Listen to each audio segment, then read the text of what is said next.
what do you imagine yourself doing on that day? Is Miles Franklin going to become a bank?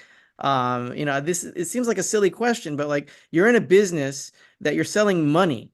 And when money becomes actual money again, there's no more derivative dollars, and the dollar is either directly exchangeable for gold because there's no other choice for it to survive, or the dollar is completely trashed and zero. What do you do? Bottom line is, yeah, I do think that will happen. I do think there will come a day where getting precious metals becomes impossible, and it'll happen just like that. All right, well, that's when our responsibilities move from stacking to spending, and that's how we'll save the world, I mean, more or less. This is Rafi of the End Game Investor, and these are the Miles Franklin weekly specials.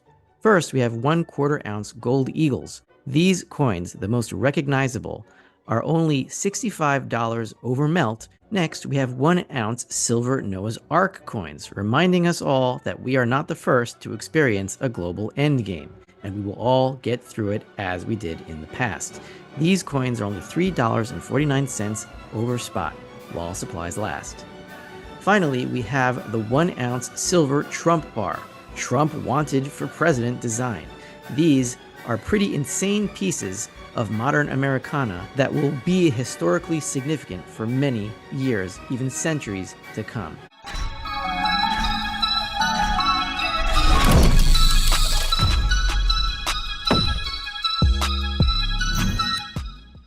Hey guys, Raf here from the Endgame Investor, and it's been a long time coming. I'm here with my good friend Andy Schectman of Miles Franklin. It's actually our first interview. We should have done it a lot earlier, but you're never too young to start. Andy, how you doing?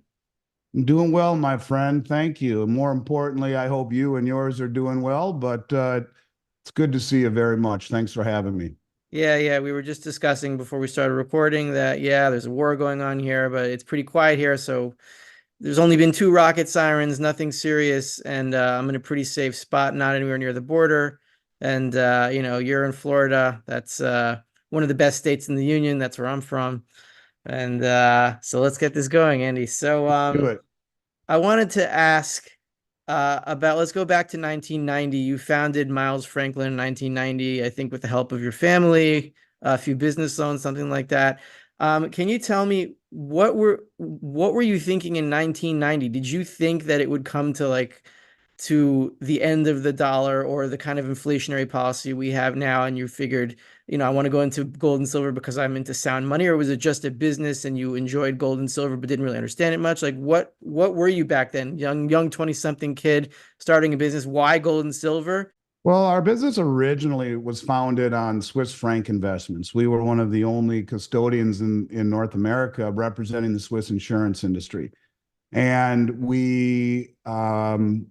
I spent 2 summers in Zurich when I was 20 and 21, learning from Swiss bankers. And we had a large list of clients that Doug Casey and Gary North were very prominent back then in talking about the virtues of Swiss annuities. And fortunately, we were one of only 2 contacts, it really in North America, that had access to these products. Gary And this North, was Gary insurance. North of the guy, Gary North of the Mises Institute.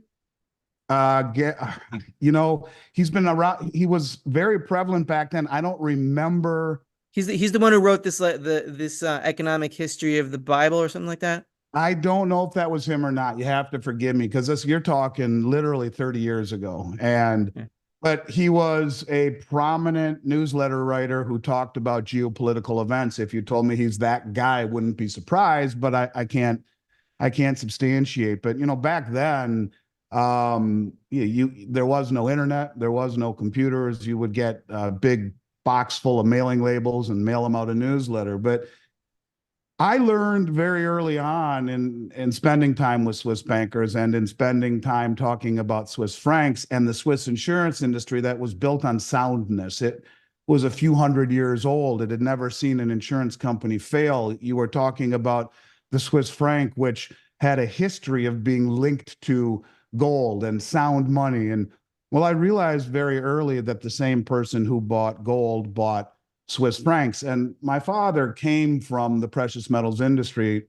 He was the representative of a company where he was tasked with speaking around the world on the virtues of precious metals and the economic realities surrounding it. And when we started the company, I was 20 years old. He said to me, there's only going to be one rule only, and I'll fire you if you don't oblige by it. I said, 20 years old. All right, Dad, I can deal with that. And this really, Rafi, sets the foundation for the way that I look at metals. Because he said to me, you'll buy something gold or silver with every paycheck, or I'll fire you. All right, cool. So every 2 weeks for 34 years, I've honored my promise to my father. I've been the owner almost outright, I guess you could say, and the president of the company for 2 decades. I've never not purchased something on a 2 week pay cycle. I've honored my promise. He won't fire me anymore, but it's something that I think is the greatest gift he's ever given me. And he taught me what gold and silver truly are, that they are wealth that have outlived everything the world's ever thrown at it, from hyperinflation in Germany to the Great Depression to two world wars to every pandemic. And it built a foundation of understanding that through the years has morphed into something more in terms of where we are now in the economic cycles. But to this day, I will tell you that the gold and silver I own is not an investment, it's my wealth. And if you own enough of it, you'll be wealthy. But when I talk to people, I don't tell them you buy this to become wealthy. I say you buy this because it is wealth. And going back all the way to the Bible, for 5,000 years, it has been considered such by pharaohs and kings and queens and emperors and anyone of nobility. So to me, it is money. And as JP Morgan famously said, everything else is credit. But that is the truth, that I started early with the understanding that this is something that I was supposed to save and accumulate in a very methodical, habitual fashion. And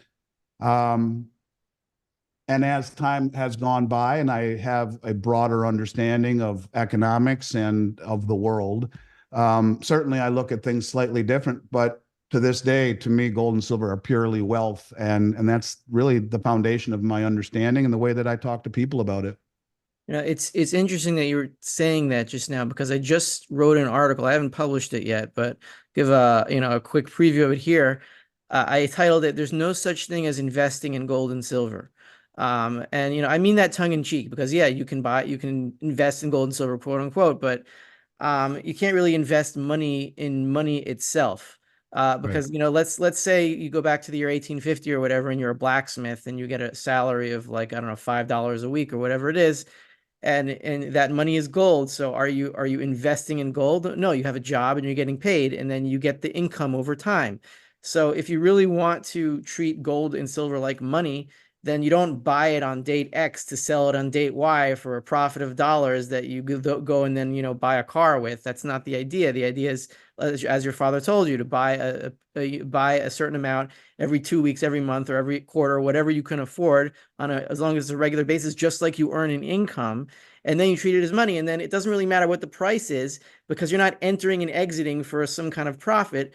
You're buying over a spread. And then you look at the charts and you say, oh my God, gold is outperforming the Dow since 1970. Gold is outperforming oil since 1870. Gold is outperforming real estate since 1964. Why? Because all these other gains, they're illusions based on the inflationary system. If you just buy money, then you'll win over the long term by doing it every month. That's how it That's goes. very true. And I think that's the way part of the world is looking at it right now. I think they're looking at it as a savings bond, because in a historical context, using another country's debt as an asset has a very small window of history behind it. And like you said, if you go back to 2000, S&P's averaged 7% per year. Gold has averaged 7.8% per year. It's outpaced it. If you look at the bond market, it's killed it. And if you just look over the last few years, it's done the exact same thing. It's outpacing just about everything and moving in a way that I think you could argue is very slow and steady. Like, for example, in 2020, the average price of gold was 1773. In 2021, the average price was 1798. In 2022, it was 1801. In 2023, 1943. Now, you could argue that it should be higher or whatever you want to say, but it's doing its job, and it is slowly winning the race. In the end, the tortoise won the race, and I think that's what you see here. And you can go back and pick any time period and look at it in terms of what it purchased you then and what it purchases you now, and you'll see it's remarkably stable, and it retains your standard of living or your purchasing power over an extended period of time. The problem is too many people have grown accustomed to instant gratification not being fast enough, and I think that's why gold is something that when you inject the volatility that we see typically in the metals markets, it's something that gets really unnoticed by the majority of people because it's not flashy. It doesn't move at breakneck speed and doesn't pay any interest. And there's really been a whitewashing of what gold really is. So to me, it is better than a U.S. Treasury because you don't have the default risk. It's an asset that is not simultaneously the liability of anyone else. So I think that's how part of the world is beginning to look at gold as they shed treasuries and look at gold for what it's always been, and that is a supreme store of value and a very liquid one at that. Yeah, well, I mean, money is by definition the most liquid commodity. That's the best definition of money that there is. So about how you describe it, right? So me that description, and I don't disagree with it. It is true. But I think personally, I think that description of slow and steady wins the race. I think that is more appropriate to, let's say, 1990, 2000, even 2005, 2006. But I think since 2008, and especially since 2020, I think that's changed. And what I'm focusing on is again, that what you said about gold is true, but there's going to be a time. It's going to come, and it's going to come soon. I don't know exactly when. That when the purchasing power of gold and silver is going to skyrocket because there's going to be a panic for it when everybody realizes that they are broke. And that's not going to last very long. I mean, gold isn't going to be able to buy you, like, you're not going to be able to buy a house for 5 ounces of gold for very long, but you were able to do that for a few weeks in Weimar. There's going to be a point where that happens. But at that point, it's our moral responsibility as stackers with the money, because what that is a signal for is that the economy is so desperate for a real money because it can't function without it. And that's why for a very brief period of time, there's going to be enormous discounts on everything relative to gold and silver. And at that point, it becomes our moral responsibility to distribute money by amassing whatever resources are available. It doesn't even matter what they are, because the most needed commodity at that point is going to be money. So with that tone, with that in mind, I just want to go back in time to 2008 and 2020. I mean, these were big, big moments in the monetary regime that we have here, big earthquakes. What was it like in the back end of Miles Franklin in 2008 when that hit versus 2020? Did you see like a noticeable like gear shift that maintained itself? What was going on there? Well, in 2008, I really became aware that the markets were manipulated, and there was, in my mind, there was absolutely no doubt that the markets were being controlled by the derivatives on the exchanges. And so in 2008, let's just suspend the fact that we're talking about gold and silver. We'll call it investment A and investment B. Investment A fell from 1,000 to 700, and investment B from 21 to 9 in the period of roughly a week. And whatever those investments are, I don't care if they're stocks, bonds, real estate, or metals. If I told you that in a span of a week, investment A fell by 30, 35%, and investment B by almost 65%, I think it would be pretty easy. You don't have to be economist to say, yeah, there's no demand for that. People are selling. There should be an overwhelming amount of supply on the market as everyone's dumping it as the price is cascading. But it couldn't have been further from the truth. And my eyes really opened up at this point because we see at that point, every major mint in the world, when this happened, within 1 week of it happening, was sold out of product. The U.S. mint was 12 to 18 weeks back ordered and told us we could place no orders at all for a couple of months. The You're talking Rand about mint in South 2008? Africa, 2008, yes. Right. The Rand mint in South Africa ran out of product for the first time in its 60-year history. The Australian mint, Perth mint, took no new business after August, and the Canadian and the Austrian mint were 8 to 12 weeks back ordered, but for a period of time could take no business whatsoever. And I was thinking, we're going to go out of business. We can't get any product. We can't do anything. I was getting phone calls from distributors in Ireland were saying, listen to me, we have an account at Delaware Depository. They would say, we'll take anything you'll give us because we can't find anything in Germany or Switzerland where we typically buy our supply. every single refinery, mint, and dealer across the globe was out of product as the price was falling. So the paper price got driven down, and everything that wasn't nailed down, that was physical, got gobbled up. And within about, well, David Morgan, who you know, and was a very good friend of mine, is a very good friend of mine. But at that point, we were doing a lot of speaking together around the country. And he called me up and said, I got these friends that live in Washington, and they own a company called Pyromet, and they've been in the medical recycling device business for the last 30 years. They have a mountain full of silver. They want to get in the business. And so he helped broker a deal basically where these guys took all their silver and made 100-ounce bars. They were the most hideous, ugly 100-ounce bars you've ever seen. In fact, they just said 100 ounces. They didn't say 100 ounces of what. The point is, for the entire North American market, or at least in the United States, for a period of probably 60 days, it was the only thing people had to sell, period.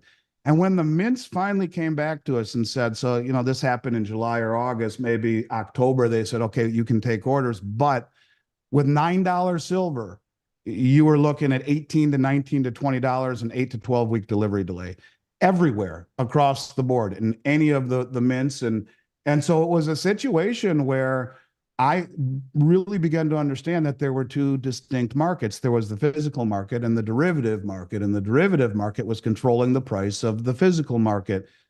And I guess you could say the same thing was true in 2020, with the exception of we didn't see the mass sellouts that we saw when silver went down to $12. The one similarity here is that you couldn't find anything for under 20. So I guess there's a point where suppressing the market using levered futures contracts becomes counterproductive. It shines a light upon the idiocy of those prices, and everyone rushes to buy everything that's not nailed down. But as a byproduct of what happened in 2020, we have greater awakening in the industry. We didn't see that in '08. Now, since 2020, with silver squeeze and all of the awakening that came with the craziness that has happened since the pandemic and everything associated with it, for 3.5 years, we saw premiums that were double or triple or quadruple anything I'd ever seen in over 30 years. So I guess with the main difference between the two was that literally the entire global industry locked up in '08. In 2020, there were certainly problems, but a lot of it was blamed on the pandemic and the issues with the global supply chain. So I guess you could say they were fairly similar, but a lot of the supply chain premium issues were blamed on the pandemic. Now, I don't know how much of that is true, but that was what the focus was on. So the moral of the story, or the common denominator between the two, when the paper price got driven down, there were people who either smart enough or just took advantage of that and gobbled up everything that they could find, where you had delivery delays and very, very high premiums. And I think you'll see that again when we see a broader understanding by the public, maybe a bail-in or whatever it is that wakes people up, that things aren't safe, that bonds aren't safe, that equities aren't safe, and neither is your money in the bank. So I think we'll see that again for sure. The way I see the interplay between the derivative markets, or the paper price, and the physical price, it's not, you can put it in a way that you could say the derivatives markets are manipulating the physical markets, fine. And I'm not going to dispute that. But the way that I see, the way that I kind of frame it is that the derivatives price is really, there's two prices to gold and silver. There's the industrial price and there's the monetary price. The industrial price is like, how much gold does an electrician need to like coat his wires, or how much does a dentist need to like make his fillings? How much does a jeweler need to make his necklaces? That kind of stuff, mostly jewelry. And then there's the monetary price, and that is how many dollars, if everyone wanted to get rid of all of their dollars today and buy and get gold instead because they don't trust the dollars, how many dollars are exchangeable for however many gold ounces are available? And that has nothing to do with the derivatives markets, right? Well, That's I would not, argue there's actually a third price for gold, and that's and silver, and that's what's happening on the Shanghai Gold Exchange, where silver is being priced over 10% higher in Shanghai at $2.50 higher than it is on COMEX and the LBMA, and gold has a varying degree from 4 to 7 or 8%. So, you're starting to see, and I don't know, maybe you have a different take on it. I look at it as the beginning of arbitrage, where they're slowly turning up the heat to arbitrage as much of the metal to incentivize arbitrage, where the traders will say, look, we can get $100 more an ounce in Shanghai, or $2 an ounce more in Shanghai and silver. Let's send it over there. And I think if that is indeed the case, I think that is certainly genius, because that's really in the end what they're trying to do, is accumulate as much as they possibly can. And I think Zoltan Pozsar said it best. We are entering a period he called Bretton Woods 3, where we're moving away from opaque debt instruments to transparent commodities and things that you need, rather than promises by a government like the United States. So maybe we're beginning to see a third price, and that is the Asian price, or the Eastern price, which is higher than the West. Yeah, you could also call that the bifurcation, or the what's that word when you have different levels? I guess the fault lines developing in the derivatives markets. If it's not a smooth Yeah. price, it means they're cracking up. I mean, we've seen that. So that's Well, just an instance of it. The last question I wanted to ask you, let's say Zoltan Pozsar is right, and I think he is, and I don't see the world exactly as he does, but I think we're seeing a similar end game. I don't think the monetary system is going to last much longer. I don't know exactly what you think is going to happen in the end, whether the dollar is going to go back on gold or whatever it might be. None of us know exactly what's going to happen, but I think there's going to be a day where it's going to be like 2008 or 2020, but much worse, where you're going to call your suppliers and they're going to say, look, we can't supply anything because nobody is going to exchange any gold for any dollars anymore. It's done. That's it. There's no more. So what happens? What do you imagine yourself doing on that day? Is Miles Franklin going to become a bank? This it seems like a silly question, but like, you're in a business that you're selling money, and when money becomes actual money again, there's no more derivative dollars, and the dollar is either directly exchangeable for gold because there's no other choice for it to survive, or the dollar is completely trashed and zero. What do you do? well, that's what you just described to me, is the old saying that there is no bull market like a gold bull market, because every other bull market speaks to our desire to make money. They call that greed. We're motivated by two things, greed and fear. And when it becomes evident, very scary, that you need to protect yourself, and everyone runs to it, and there's none left to be found, or the COMEX gets exposed, and no one will deliver at that price, or there's force majeure, or whatever it may be. Yeah, I think that certainly is something that I've thought about. I mean, because the difference being is that when the price goes up 2 or 3 times when you own an asset, you're usually told to sell some of that off and play with the house's money, or reallocate it, or whatever. The higher the price of gold and silver goes, especially in a moment like that, only reinforces people's concern. You won't see people selling. There will be an absence of a secondary market. And look, you have 5 major mints, around 6 major mints around the world: U.S., Canada, Austria, Australia, South Africa, U.K. You take one or two out of commission, let alone all of them, and like that, it grinds to a halt. And when you realize guys like Rick Rule have said for a very long time, and he still says it, that the entire gold allocation from the Harvard Endowment Fund down to Joe Sixpack is less than 0.5%. Just shifting 1 or 2% of those assets into gold and silver, for whatever reason, very quickly would accomplish just that. It would obliterate what is available. And I think you'll get to a point, if it got crazy like that, where these national mints, these government mints, would start to maybe take on a more of a protectionist attitude, and stop selling all of their supply to North America, focus more on what's going on at home. So I think that's a reality. And I do believe that there will come that moment as well. And I don't know if we agree how we get there the same way, but I do believe that, I think in the end we see the same thing. And I think it will come at the expense of the US dollar and the US treasuries being demanded or desired by countries around the world. I mean, right now we got the Speaker of the House and probably the whole Senate that is formulating a bill, or a plan that is supposed to be announced in February, whereby they're going to confiscate, is what they're trying to do, confiscate the Russian assets, not just sanction them, where we froze them and said, hey, you can't use them for a while, no interest, no nothing, but they still belong to you. Well, if we indeed do confiscate the assets and use them to fight the war in the Ukraine, as they're talking about, because they don't want to continue to give more money, good after bad, to the Ukraine when we're already completely and totally broken and insolvent. So let's just take Russia's money and use it. You will have, I think, opened Pandora's box even wider than it already is. And there will be no one left that will trust us.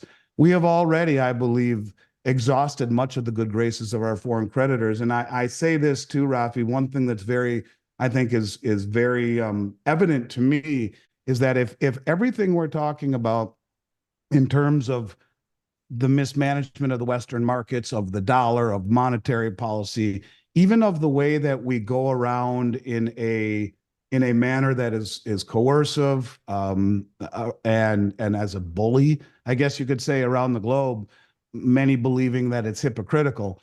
I think we could still get past it if things were normal in the United States, but they're anything but. And I think when people around the globe look at this country with 10 million people entering illegally, with election questions on the legitimacy of the election, with the divisiveness in this country where red and blue can't speak anymore, where you have lawlessness in the cities, where you have completely woke ideology, where, merit comes second to, what you look like, or your preferences, when you're behind closed doors. I guess all I'm trying to say is that we've lost our bearings. And I think the world understands this. This is not lost on the world. And I think that we are beginning to lose trust. Trust that, that this country was really known for. And I think that is kind of the double whammy. So yeah, I do think there will come a point where the dollars and the treasuries lack the demand sufficiently needed to run this country, and the mountain of debt that needs to continue to be sold to the world to finance our exorbitant standard of living. I think those days are coming. And when that happens, you see interest rates go to the moon to compensate for all of those dollars hitting our shores, as they're no longer desired or even forsaken or dumped in favor of other things. And, I think offline, you and I were talking about, I believe that to me, gold seems very much like a treasury in the respect it continues to move higher and it lacks counterparty risk. I do think that there will come a time where it becomes very obvious that there really isn't a demand. You can see it already with the long tails on the treasury auctions of any duration. Yeah, I That think I there think was there will another come a one. time. There was another one today, another tail, I think, the fourth one in the row. Yeah, and that's I mean, who in their right mind would loan us money for anything longer than 6 months? I think it's crazy. And I think the world sees that. And then they look at this country, which used to be the beacon of, like, for example, justice, Lady Liberty, blindfolded, holding the scales of justice. They're not balanced equally. I think people would agree with that. And the way that our elections, we supposedly have the freest elections in the world, and people are looking saying, really?